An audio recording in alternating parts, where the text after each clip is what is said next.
Hello class 4 এর ছাত্র বন্ধুরা, ছাত্রছাত্রী, ছাত্ররা সবাইকে বলছি, আজকে তোমাদের বাটারফ্লাই বইটা এখন আমি পড়াবো। পৃষ্ঠা হলো 48। পৃষ্ঠা কত? 48। হ্যাঁ, তাহলে দেরি না করে শুরু করে দিই, বুঝলে?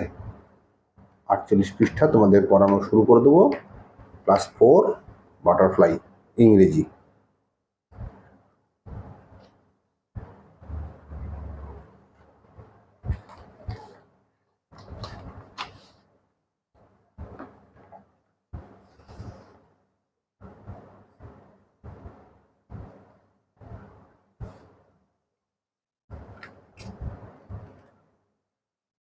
পৃষ্ঠা 48। হ্যাঁ, আচ্ছা, এই যে পৃষ্ঠা 48। তাহলে এটা পড়ানো আমি শুরু করে দিচ্ছি। হ্যাঁ, বইটাকে একটু ঠিক করে নিই, বইটাকে ঠিক করে পড়ানোটা শুরু করে দিই।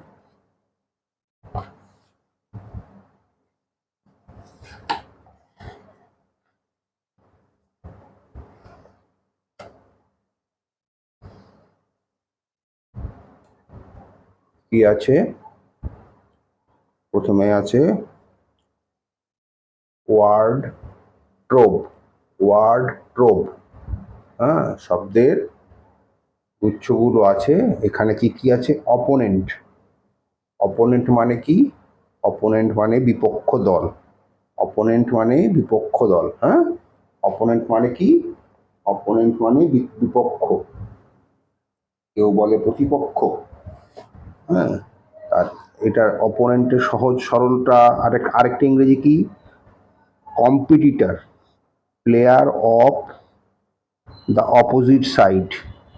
মনে করো দু দলের খেলা হচ্ছে, তো দু দলের খেলা এক দলের বিপক্ষে আরেক দল খেলে, তো তাদের কখনো অপোনেন্ট বলে, কখনো কম্পিটিটর বলে। হ্যাঁ, দু দলের খেলা হয়, এক দল মানে তুমি যে দল আছো তার অপোনেন্ট এক দল হয়, তো এবং তাকে অপোনেন্ট অথবা কম্পিটিটর বলে।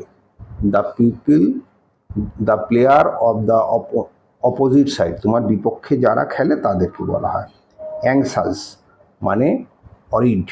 অ্যাংসাস। অ্যাংসাস মানে এটা কি? অ্যাংসাস মানে এটা হলো উদ্বিগ্ন হয়ে পড়া। অ্যাংসাস মানেটা হলো উদ্বিগ্ন হয়ে পড়া। হ্যাঁ, মানে খুবই চিন্তা করছো তুমি, কি হবে কি হবে, এই ভাবটাকে বলে অ্যাংসাসনেস। হ্যাঁ, আর অরিড মানে বিভ্রান্ত হওয়া। একই রকম ব্যাপারটা, মানে কি মানে বিভ্রান্ত হওয়া মানে এটা কি বলতো? কি করব তুমি ঠিক বুঝতে পারছো না, এটাকে বলে বিভ্রান্ত হওয়া। আমি এখন কি করব? হ্যাঁ, এটাকে বলে অরিড, বিভ্রান্ত। অ্যাংসাস আর অরিড মোটামুটি সমান শব্দ। তারপর আছে কি স্টান্ট। স্টান্ট মানে হতবাক হয়ে যাওয়া। স্টান্ট মানে কি? হতবাক হয়ে যাওয়া, তাই তো? হুম। শকড। স্টান্টের আরেকটা দ্বিতীয় মানে হলো শকড, মানে কিরম মানে কি করব আমি বুঝে উঠতে পারছি না, মানে এটাকে বলা হয়, কি বলবো বলতো, এই বিমূঢ় হয়ে যাওয়া, বিস্ময়ে বিমূঢ় হয়ে যাওয়া, এরকম একটা কথা আছে, দেখবে একটু বড় হও এগুলো বুঝতে পারবে আরো। হ্যাঁ, আচ্ছা, বিমূঢ় হয়ে যাওয়া মানে শকড হয়ে যাওয়া, মানে হঠাৎ করে আমি চমকে উঠে এই কাজটা করতে হবে জেনে আমি চমকে উঠলাম, এটাকে বলে স্টান্ট হয়ে যাওয়া, শকড হয়ে যাওয়া, তাই তো? আচ্ছা, স্ট্যামারিং। স্ট্যামারিং মানে তোতলানো। আমাদের বাংলা ভাষায় বলে তোতলানো, যদিও কাউকে এই কথাটা বলা উচিত না, তাহলেও এটাকে বলা হয়, আমরা বলি তোতলামো। ওই তোতলামো বলে কথা আটকে আটকে যায় না, সেটাকে বলা হয় তোতলামো। তো সেটাকে বাংলায় আরেকটা কি বলে? স্পিকিং উইথ ডিফিকাল্ট, মানে তাদের কথা বলতে কষ্ট হয়। স্পিকিং উইথ ডিফিকাল্ট, তাদের কথা বলতে কষ্ট হয়, তাই তো? কথা আটকে আটকে যায়। হ্যাঁ, এটাকে বলে স্ট্যামারিং করা। প্রেস্টিজ, হ্যাঁ, কেউ বলে সম্মান, হ্যাঁ, কেউ বলে খ্যাতি। কেউ বলে সম্মান, কেউ বলে খ্যাতি। বলে না আমাদের আমাদের একটা প্রেস্টিজ আছে। হ্যাঁ, দেখবে একটু বড় হলে বুঝতে পারবে প্রেস্টিজ আছে। তার সমান সমান হলো রেপুটেশন বা প্রাইড। প্রাইড মানে গর্ব অনুভব করা কোনো কাজ নিয়ে। আমাদের যেটা গর্ব অনুভব, মনে করো তুমি ক্লাসে ফার্স্ট হয়েছো, তোমার বেশ তুমি একটা প্রাইড ফিল করছো, মানে তোমার একটা গর্ব হচ্ছে আমি ক্লাসের মধ্যে ফার্স্ট হয়েছি, বা তুমি দৌড় দিয়ে ফার্স্ট হয়েছো। হ্যাঁ, রানে ফার্স্ট হয়েছ, সেটাকে বলে প্রাইড, প্রেস্টিজ। আর রেপুটেশন মানে একটা সম্মানজনক জায়গায় থাকা, আর এই লোকটা ভালো লোক, এটা হচ্ছে রেপুটেশন। হ্যাঁ, আচ্ছা, তারপরে তারপরটা কি আছে? চিয়ার্ড। চিয়ার্ড মানে, আচ্ছা, খেলার মাঠে সবাই চিৎকার করে দিতে শুনেছ তো, ওই গোল হলে গোল করে চিৎকার করে, আউট হলে আউট করবে চিৎকার করে, হ্যাঁ, ছয় মারলে ছয়, সিক্স বলে চিৎকার করে, সেটাকে বলা হয় চিয়ার্ড, মানে আনন্দের সঙ্গে চিৎকার করা, শাউট উইথ জয়। দেখো, শাউট মানে চিৎকার, উইথ জয় মানে আনন্দের সঙ্গে চিৎকার করাটাকে বলা হয় চিয়ার্ড। হ্যাঁ, আনন্দের সঙ্গে চিৎকার করাটাকে বলা হয় চিয়ার্ড। আচ্ছা, এরপরে কি আছে? অ্যাক্টিভিটি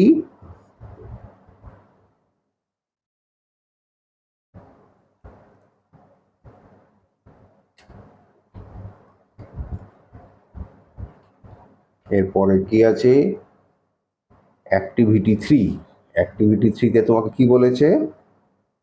অ্যাক্টিভিটি থ্রিতে বলেছে write T for true. Write T for true, এই যে ট্রু, ট্রু মানে সত্য, and F for false. False মানে ভুল। হ্যাঁ, তার মানে তুমি যেটা এখানে লেখাগুলোর মধ্যে যেটা ঠিক আছে তার আগে টি বসাবে, আর যেটা ভুল আছে তার আগে, তার গায়ে এফ বসাবে। হ্যাঁ, sentence in the given boxes, এই বাক্সর মধ্যে তুমি সেটা বসাবে। কি আছে? Apu went to see football match. আচ্ছা, অপু ফুটবল ম্যাচ দেখতে গেছিল। তো তোমাদের কি মনে হয়, অপু ফুটবল ম্যাচ দেখতে গেছিল? পড়েছো না? ওরা কবাডি ম্যাচ দেখতে গেছিল না? আচ্ছা, তার মানে এটা ভুল। তাহলে সেই জন্য আমি এখানে এফ লিখে দিলাম, ফলস। এই যে ফলস লিখতে বলেছে, ফলস হলো সঠিক নয়, এটাকে বলা হয় ফলস, তার মানে এটা ঠিক নয়। আচ্ছা, the team from Motiganj was last year winner. মতিগঞ্জের team, the team from Motiganj, যে মতিগঞ্জ থেকে এসেছিল, was just last year winner, গত বছরে তারা খেলায় জিতেছিল। এটা ভুল না ঠিক?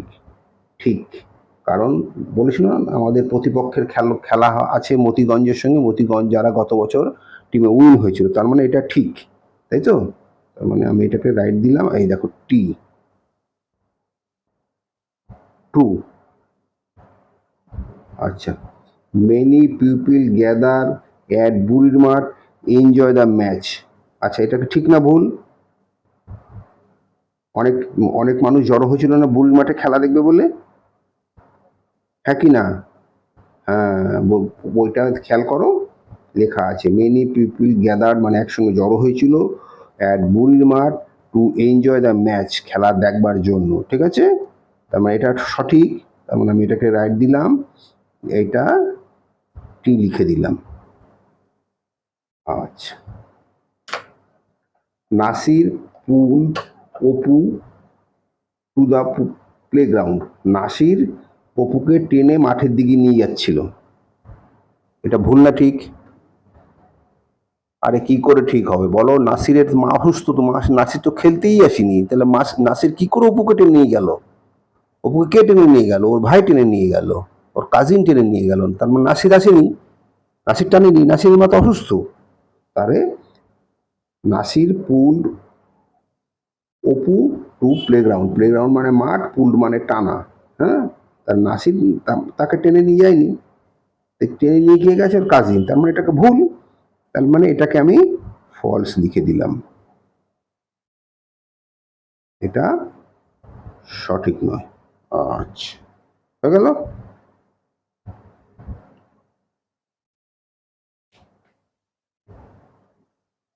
এরপরে কি আছে? Activity four. তাই তো, অ্যাক্টিভিটি ফোর আছে তো, মানে অ্যাক্টিভিটি ফোরটা এবার দেখি। অ্যাক্টিভিটি ফোরে আছে match column A with the column B to make meaningful sentence. কি বলেছে? এই এর মধ্যে একটা শব্দ বসানো আছে আর বির মধ্যে একটা শব্দ বসানো আছে, এই দুটোকে মিলালে একটা শব্দ, বড় শব্দ তৈরি হবে। সেটাকে এমনভাবে তৈরি করতে হবে যেন দুটো মানে থাকে, মানে একটা মানে হয়। এই যেমন লেখা আছে Apu and his cousin must go to বুড়ির মাঠ because his mother is ill. হলো, ওরা মাঠে গেছিল কারণ তার মা অসুস্থ। এটা কখনো হয়? হয় না তো। তার মানে এই দুটো যদি পাশাপাশি বসাই তাহলে এটা ভুল হবে। এমন দুটো শব্দ বসাতে হবে, এখান থেকে খুঁজে নিয়ে এমন একটা শব্দ বসাতে হবে যেটাকে হলে বোঝা যাবে যে পুরো কথাটা ঠিক হলো। দেখি কেমন ঠিক হবে, দেখো তো। Apu and his cousin must go to বুড়ির মাঠ ফর আওয়ার বাই 4 o'clock, 4টের সময়। তাহলে কথা ঠিক হলো না? তোমার মনে মনে আছে তো, গল্পটা পড়েছিলাম। হ্যাঁ, Apu and his cousin must গো বুড়ির মাঠ বাই 4 o'clock, 4টের সময় তারা বুড়ির মাঠে গিয়েছিল। আচ্ছা, এখানে যেমন একটু উল্টোপাল্টা করে দেওয়া আছে না, আমি এটা পরিষ্কার করে কাগজে লিখেছি। তোমরা সেটা, আমরা সেটা পড়ি, তাহলে তোমার সেটা বুঝতে সুবিধা হবে। হুম, এই দেখো এখানটায় তোমাদের বুঝতে সুবিধে হবে। আমি বইটাকে সরিয়ে নিই, তারপরে তোমাদেরকে পড়াচ্ছি।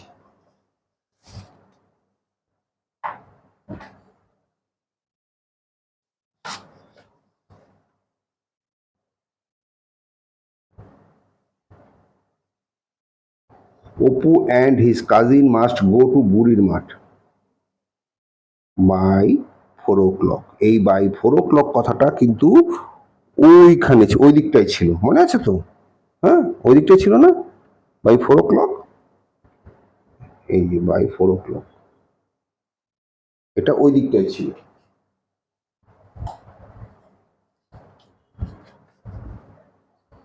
এই দেখো বাই 4 o'clock, আমি এখানে এ লিখে দিয়েছি, তোমরা এটা হ্যাঁ, এই এ হচ্ছে এর সঙ্গে বসবে। আচ্ছা, তারপর দ্বিতীয়টা দেখি। Apu was anxious about his role in the match. হ্যাঁ, কি আছে? অপু ওয়াজ অ্যাংসাস, অপু খুবই উদ্বিগ্ন হয়ে পড়েছিল। কেন? About the role in the match, তার ম্যাচে, ম্যাচে তার ভূমিকা কি হবে, ম্যাচে সে কি করবে। এই যেমন কোথায় আছে এটা, অপু ওয়াজ অ্যাংসাস, এবার মিলবে কার সঙ্গে? এই দেখো সবার শেষের সঙ্গে রয়েছে about the his role in the match. ঠিক আছে, এই দেখো আমি এখানে বি লিখে দিয়েছি। হ্যাঁ, আচ্ছা, এই যে Apu was anxious about his role in the match. ঠিক আছে, এরপরে আছে Nasir has,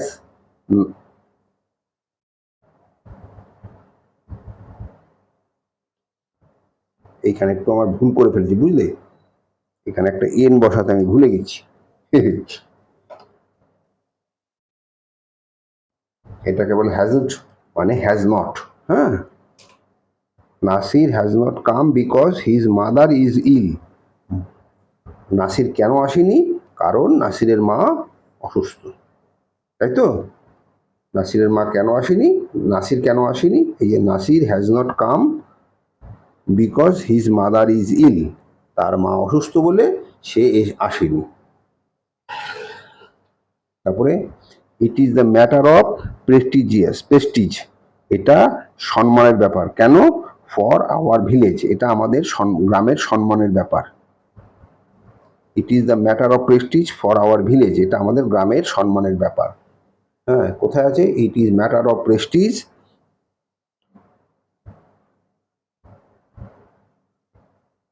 for our village, for our village, এটা B.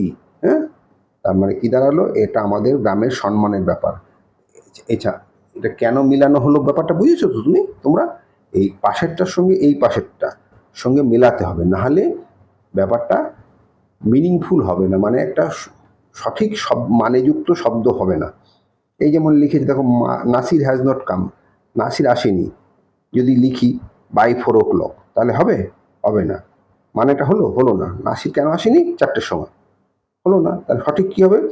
Nasir has not come because his mother is ill, তার মা অসুস্থ বলে, তাই তো? তাহলে এইভাবে শব্দগুলো বানাতে হয়েছে। তোমরা যে আমি খাতায় লিখেছি সেগুলো দেখে দেখে একটা ভালো করে কাগজে লিখে নাও, তার মানে তোমরা এটা বুঝতে পারবে। আজকে এই পর্যন্ত থাক, তাহলে পরের দিন আবার পরের পৃষ্ঠা পড়িয়ে দেবো। তোমাদের যদি ভালো লাগে তোমরা চ্যানেলটাকে একটু সাবস্ক্রাইব করে দেবে। চ্যানেলটার নাম হলো স্টাডি বাংলা প্রাইমারি। চ্যানেলটার নাম স্টাডি বাংলা প্রাইমারি। সাবস্ক্রাইব করে দেবে, আর একটা লাইক বটন আছে ওটা টিপে দেবে, আর একটা বেল বটন আছে ওটা টিপে দিলে কি হবে, পরের ভিডিওগুলো তোমরা পরপর পেয়ে যাবে। এখন বর্ষাকাল, ভালো থেকো, সুস্থ থেকো, জলে বৃষ্টি আসলে জলে ভিজো না, মা বাবার কথা শুনে চলো। আজকে এই পর্যন্ত থাক, রাখছি, হ্যাঁ।